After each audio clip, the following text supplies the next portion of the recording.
One of my favorite things about the way we live our life traveling around the country is the way that we get to teach our kids about events, like the one that happened 17 years ago today.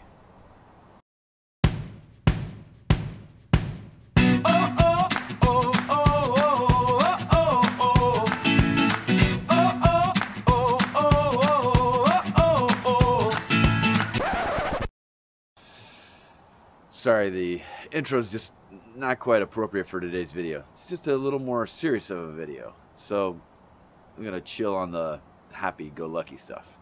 So in today's video, I wanted to take you back to one of our first trips that we took right after we got the bus. It's actually been in the video files for a while and I've been wanting to bring it back. And today specifically is all about 9/11 and our trip to Ground Zero. Driving an RV in the city is freaking insane.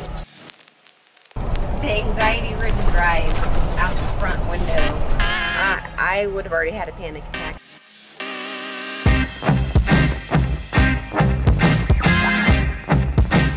I don't know how Matt is doing it, but he's doing it, and we have not hit anybody or anything. The challenge is that we didn't anticipate bridges, and I didn't even really know how tall we were. So we looked that up really quickly. We think we're 12 feet 10 inches, trying to watch for bridges and turns, and it's exciting. So I'm not sure how we're gonna make it to our RV park, but we're going to somehow. should I go down this road or should I not? Well, it looks small. I think. Is there another route? There's got to be another route. Maybe that road's bigger. You just go straight.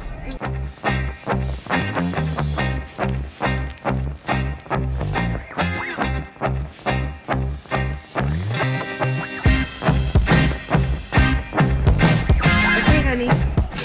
You got us here. You the man. We made it. Oh, how? Like a boss.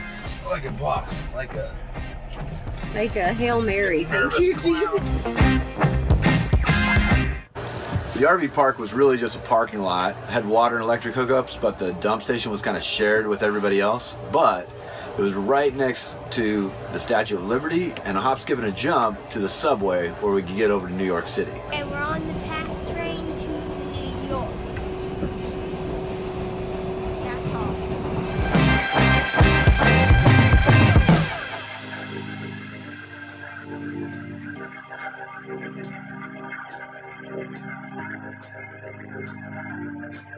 Do you know how I had to learn about things when I was a kid? How? You don't know? I had these things called textbooks. They were like this thick and they had a bunch of like words and pictures in them. And that's how we learned about like 9/11. Do you remember where you were that day?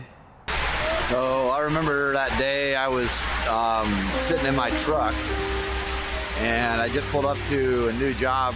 My dad had hired me to work for his company and I had the radio on and that's when I heard the news.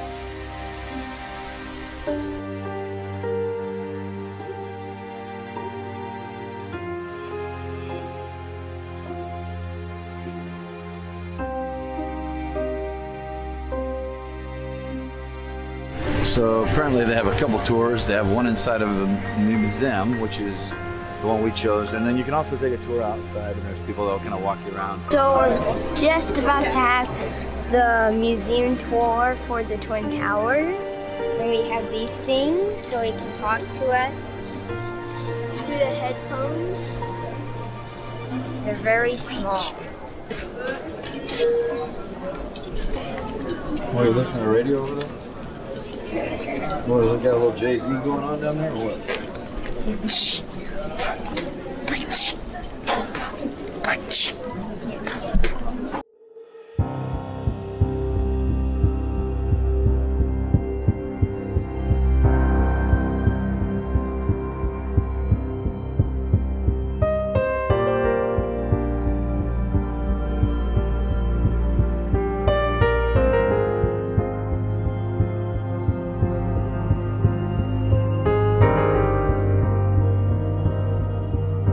So we found out there was over 17,000 people in the building that day, and over 15,000 survived. And part of the reason why they were able to survive is because of the stairs that were allowing escape from one of the buildings. So they actually transported the stairs here to Artifact.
This was originally perfectly straight steel, bent from the stress of the pressure and the heat. I learned about a lot of. It was a pretty sad day. How do you feel about that day? How did you feel about the plane just take out the Twin Tower? I figured out because of the fire and everything. Yeah, the fire burnt the metal so it got weak, and then the thing made it, there's too much weight so it collapsed. Everything that I didn't know, that's what I learned. It's definitely a must-see if you come to New York City. Coolest tour ever. Coolest tour ever. And Guided tour was good for the kids. It kept them interested and explained everything really well. Because I learned a lot of stuff, so I wouldn't have been great at telling them what everything was. So it was an hour was like the perfect amount of time. Yeah, it didn't seem too long. I'm glad we did it. 10 minutes. I felt like I'm glad we did that. Definitely, I think you can feel the spirit of the pain of that day, the sorrow of that day, as you go through and think about these things. So I'm grateful for all those who tried to do what they could. Feel sorry for the families that lost loved ones that day. We feel blessed that we didn't have anybody that we knew or that was lost that day.